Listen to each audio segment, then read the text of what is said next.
అందరికీ నమస్కారం. ఇప్పుడు మనం కొండపల్లి బొమ్మల యొక్క చరిత్ర తెలుసుకుందాం.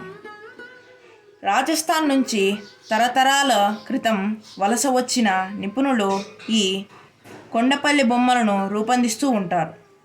ఈ బొమ్మలు రూపొందించే నైపుణ్యాలను ఆర్యక్షత్రులుగా పిలుస్తూ ఉంటారు. వలస వస్తూ ఈ కళాకారులను 16వ శతాబ్దంలో తమతో పాటుగా తీసుకువెళ్ళినట్లుగా చరిత్ర పేర్కొంటుంది. ఈ 400 ఏళ్ల సాంప్రదాయం తరం నుంచి తరానికి అందుతూ వచ్చింది.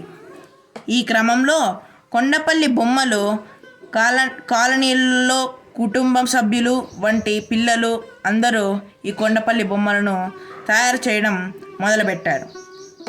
ఈ సముదాయం గురించి బ్రహ్మాండ పురాణములో ప్రస్తావన జరిగింది. ఈ సముదాయం శివుడి నుంచి కాలలు నైపుణ్యం పొందిన ముక్త ఋషి పేరు గల ఒక ఋషి రూపొందించారు. ఈ నిపుణులను ఆంధ్రప్రదేశ్లోని అనేక ఆలయాలలో గరుడు, నంది, సింహం వాహనాలుగా విగ్రహాలలో తయారు చేస్తూ ఉంటారు. కాలక్రమేణా కొండపల్లి బొమ్మలు కొయ్య బొమ్మలు, ఆట బొమ్మల నుంచి పేర్కొనబడ్డాయి. కొండపల్లి బొమ్మలు కాలక్రమేణా పండుగలలో కూడా పెట్టడం జరిగింది. అలాగే కొండపల్లి బొమ్మలను సంక్రాంతి మరియు దసరా పండుగలలో ఎక్కువగా పెట్టడం జరిగింది. దీన్నే మనం బొమ్మల కొలువుగా పిలుస్తూ ఉంటాం. ఈ బొమ్మల కొలువులో కొయ్య బొమ్మలు, కొండపల్లి బొమ్మలు వంటి ఇతర చెక్క బొమ్మలను మనము పెడుతూ ఉంటాం.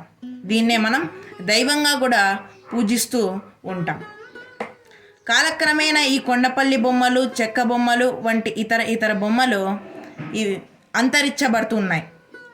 ప్లాస్టిక్ బొమ్మలతో తయారు చేసే బొమ్మలు మెల్లగా ఈ చెక్క బొమ్మలు, కొండపల్లి బొమ్మలను అంతరించబడుతున్నాయి.